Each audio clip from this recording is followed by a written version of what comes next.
It is now official. Israel Adesanya versus Alex Pereira will be taking place in the main event of UFC 281 at MSG in November. This is a massive matchup in the middleweight division. Of course, the history is there. We've been looking forward to this for a long time. It's been built. Alex Pereira has been rising through the middleweight rankings, and after he beat Sean Strickland, it was alluded to that he would be getting the next title shot. But it's good to see that they've made it official, because I was worried for a moment that maybe they wouldn't give Alex Pereira the title shot, because I believe he is ranked number 5 or 6 in the middleweight division, which doesn't really make any sense to get a title shot. But Israel Adesanya has beaten the other top contenders, and the history that these two guys have, the UFC had to capitalize on this moment, and they have capitalized. This is a massive matchup.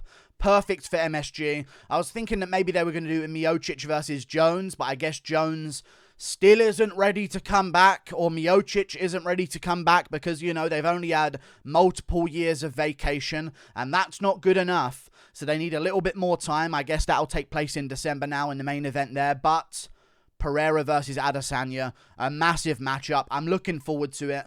Is Israel Adesanya going to leave him frozen like Elsa? Or is Alex Pereira, Poatan himself, going to get the three-peat over Israel Adesanya and score a vicious KO win, or win a decision against Adesanya as well? This is a massive matchup. I'm really looking forward to it. Let's break down some of my thoughts on the matchup and who I believe is going to win. I'm actually going to pick Alex Pereira over Israel Adesanya. And I know a lot of people are going to be somewhat angry about that pick. Listen, I picked Adesanya to beat Whittaker in the rematch. I've been picking him recently to win his matchups. I just feel as though Alex Pereira can do that little bit more that other contenders in the middleweight division can't do. That's just my opinion. And I think a lot of it, yes, it's due to the fact that he's a great Glory Kickboxing World Champion, a multiple weight Glory Kickboxing World Champion as well, that has wins over Israel Adesanya in the past, amongst other amazing wins. He's got wins over people that Israel Adesanya lost to as well in kickboxing. I feel as though the build of Alex Pereira is a massive deal here as well. 6'4", the same reach as Israel Adesanya. I think it's been a while, and it's been never, since he's been in the UFC and MMA in general, that Israel Adesanya has fought a guy with similar stature to him, if not more stature than him, because Alex Pereira is a massive guy for the middleweight division, and he's got a good chin as well. And I feel as though this is going to be a massive problem, because I have been watching, over the past however many years, guys like Robert Whittaker, who are 5'11",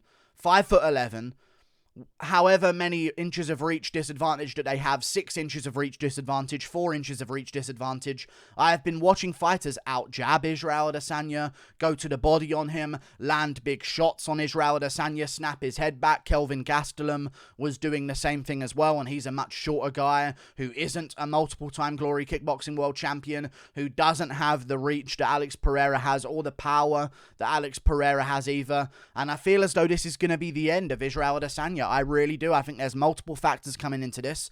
And I think, like, if Cannonier can make it close in some rounds, if Whittaker, and this is maybe an unpopular opinion, but it's the truth, if Whittaker can win on the criteria of MMA scoring, which he did in rounds 2, 4, and 5, fair play in rounds 2 and 4, he did that by implementing a takedown as well.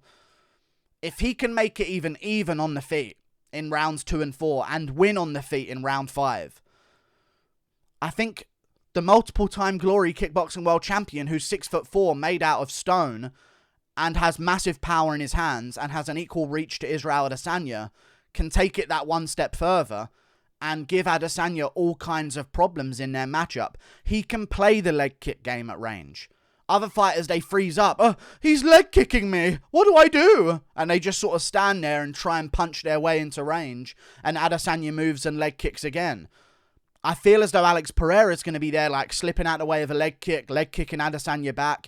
And this is what Jan Blachowicz did to Israel Adesanya in their matchup, and why Jan Blachowicz outstruck Israel Adesanya in the first and second round of their matchup as well. I believe Israel Adesanya won the third round of their fight at UFC, I believe 259, I think it was, a very long time ago now, but still. Jan Blachowicz won the first and second round on the feet against Israel Adesanya by jabbing with him with a reach disadvantage, which Pereira isn't going to have, leg kicking with him at times, answering leg kicks and checking the leg kicks, And I think a Glory Kickboxing World Champion like Alex Pereira is going to be able to do that. And a lot of people are going to say, well, look at the fights, and Adesanya is going to be saying this all week long, and I think this is going to be a major part of why he loses this, because I think he's going to get emotional from asking or answering the questions from the media in the build-up, because they're all going to be asking him, what do you think about the fight? You know, this is a guy you lost to, and he's going to say, do your research. I could do your job. You could never do mine. And he's going to get really angry about it, because that's just him. Even though he was having moments against Pereira in their second fight, and, you know, on points could win the first because he outlanded Alex Pereira. By the way, kickboxing scoring has a lot to do with ring generalship and stuff like that, and controlling the ring. And if you're hitting your opponent and they're blocking it, but they're going into the ropes and they're hitting you, but you're ignoring it, that's a big deal in kickboxing and Muay Thai scoring in general, a lot more than it is in MMA and boxing and stuff like that. So that comes into play quite a bit, which is why I believe the judges may have gone with Alex Pereira in the first fight, even though technically Adesanya should have outpointed him in that matchup.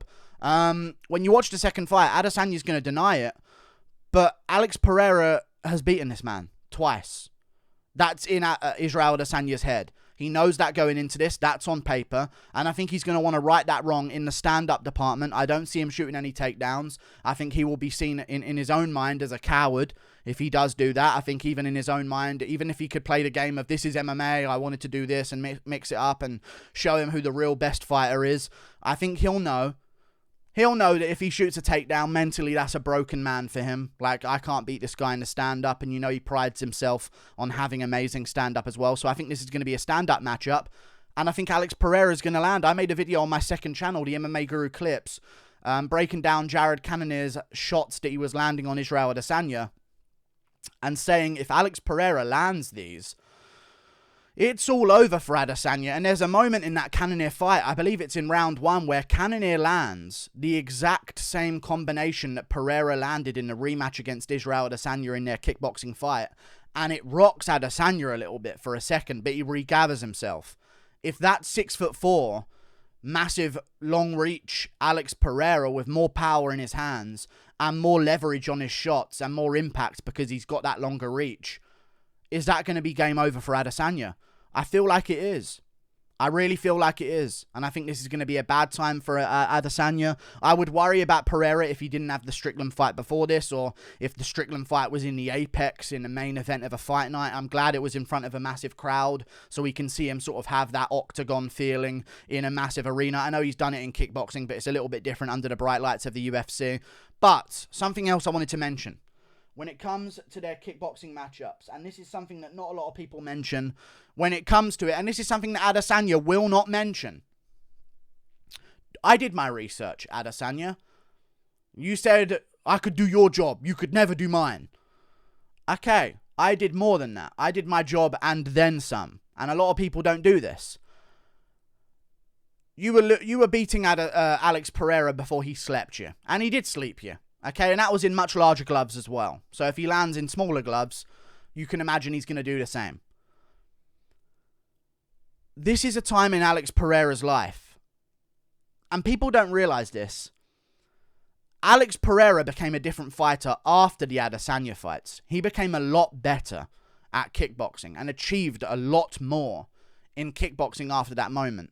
And he was an alcoholic at that time, and he didn't know what he was doing with his life. He was injured at that time as well, sitting out on the sidelines, and he stepped up to fight Adesanya in their rematch on short notice, coming off of an injury. He was injured, he was healing up, the fight got presented to him, he took it on short notice, and he still slept Israel Adesanya. These things matter a lot. They really do. And I feel like when Adesanya references these matchups, he just speaks about the fight itself and not the stuff going on around the fight. Pereira had problems with alcohol. He had problems in general in his life. He was living a very chaotic lifestyle, a very John Jones-ish lifestyle at that period of time. He disciplined himself after this moment and became a lot more disciplined since meeting Glover Teixeira and trying out that type of MMA lifestyle and stuff like that. He became a lot more disciplined. And he stepped up on short notice after an injury and still slept Israel Adesanya. If you don't think there's going to be a moment where he catches Adesanya in this matchup, I don't know what to tell you.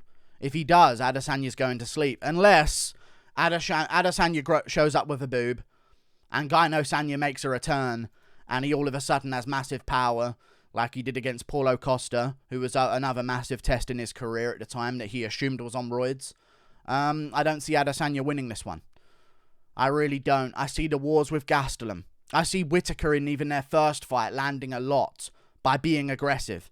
Pereira's going to be a lot better at being aggressive. And the one way you beat Pereira, from what I've seen from a lot of matchups that he's had in MMA, not kickboxing, we're focusing on how he strikes in an MMA matchup. Jabs seem to work on Alex Pereira.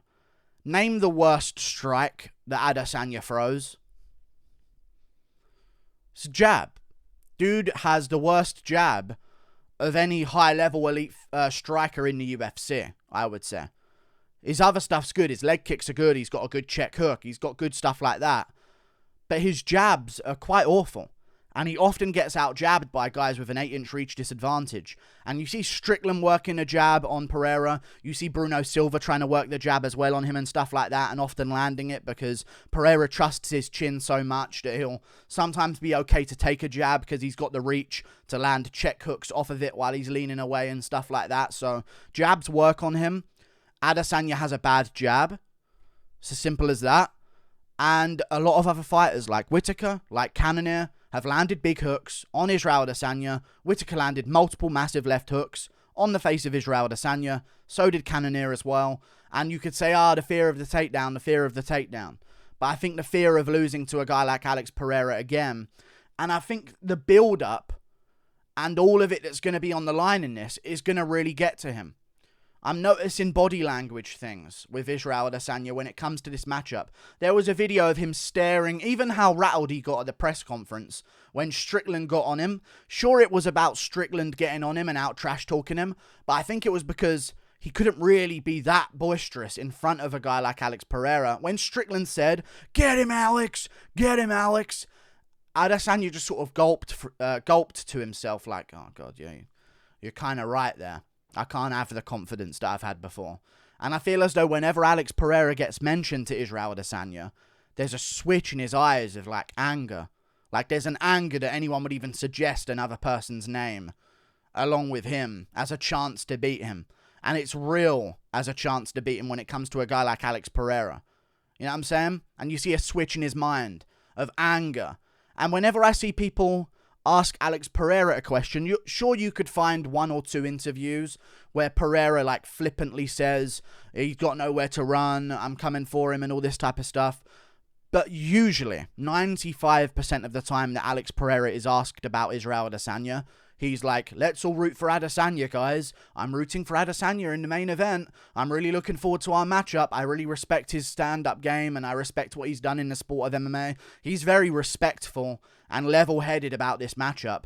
And when it comes to Adesanya, he's very bitter and angry. And I think in the build-up, if you thought the Alex Pereira questions were a lot in the build-up to his fight against Jared Cannonier just because Pereira was on the card, imagine how he's going to deal with the questions about Alex Pereira in the build-up to a fight against Alex Pereira. It's going to be every other question. He can't escape it. He can't say, let's focus on Cannonier, guys. Let him focus on Strickland, and then the rest of the interview is just about him versus Cannonier and Pereira versus Strickland. It's all going to be about him versus Pereira. And I saw how jittered and angry he got at a few questions every now and again. Imagine if they're all directed at that. I think it's going to be a problem for Adesanya. I'm going with Alex Pereira. And hopefully they do a rematch afterwards while we build another contender in the middleweight division.